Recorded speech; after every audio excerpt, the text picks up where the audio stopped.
बच्चों, आप सभी का स्वागत है हमारे YouTube चैनल पे जिसका नाम है सनक फॉर फिजिक्स। और बच्चों, हमने अभी तक द्विआधारी योग और घटाव खत्म कर दिया है। अब हमारा अगला टॉपिक है द्विआधारी गुणा, अर्थात दो द्विआधारी संख्याओं को कैसे गुणा किया जाता है। तो बच्चों, इसको समझने के लिए आपको ये पहले पता होना चाहिए कि दशमलव संख्याओं को गुणा कैसे किया जाता है। तो आज हम एक बार सीखेंगे। आप सबको, मुझे आशा है कि आपको पता होगा कि दशमलव संख्याओं को कैसे गुणा किया जाता है, लेकिन एक बार आपको रिकॉल करवाते हैं क्योंकि यही तरीका हम द्विआधारी गुणा में उपयोग करेंगे। तो मान लीजिए मेरे पास यहाँ पर एक एग्जाम्पल लेता हूँ, और एग्जाम्पल है जिसमें दो दशमलव संख्या 75 और 24 को गुणा करते हैं और कितना आता है देखते हैं। तो यहाँ सबसे पहले बच्चों 75 लिखेंगे और यहाँ लिखा जाएगा 24 और इनको हमें गुणा करना है। ठीक है बच्चों, तो देखते हैं गुणा कितना आता है।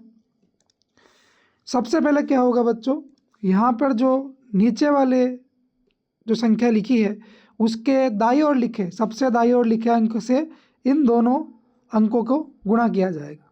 ठीक है, तो यहाँ पे हम 4 का गुणा करेंगे 5 से, तो 4 5 20 आएगा, 0 यहाँ पर और 2 हासिल यहाँ जाएगा।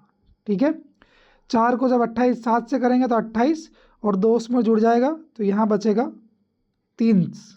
ठीक है, अब बच्चों जब 2 से आप इन दोनों को अंक को गुणा करेंगे तो जो परिणाम आएगा उसको लिखने से पहले आप इस वाले स्थान पर एक क्रॉस मार्क करेंगे इस प्रकार से।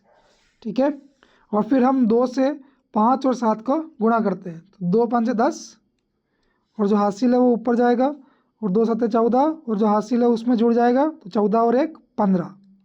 तो यह आपने इस प्रकार से इन दोनों अंकों को इस संख्या से गुणा कर दिया है।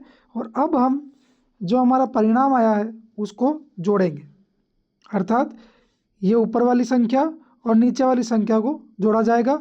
इस क्रॉस को बच्चों 0 माना जाएगा।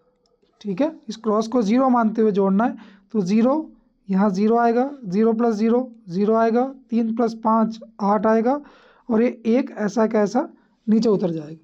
तो इस प्रकार से बच्चों दशमलव संख्याओं का गुणा किया जाता है, जिसमें आपको नीचे वाली संख्या के प्रत्येक अंक को ऊपर वाली संख्या के प्रत्येक अंक से गुणा किया जाता है। और फिर परिणाम को लिखने के लिए सबसे पहले आप परिणाम लिखते हैं, अगले वाले अंक के लिए यहाँ पर एक क्रॉस लगाते हैं, फिर लिखते हैं। इसके अगला कोई अंक होता तो यहाँ पर हम 2 क्रॉस लगाते हैं और फिर हम लिखते और लास्ट में हम सबको जोड़ देते हैं। तो यही आपको द्विआधारी गुणा में करना है, लेकिन द्विआधारी गुणा को हम अगले लेक्चर में देखेंगे। अभी के लिए इसको उतारना चाहे तो उतार लीजिए। Thank you.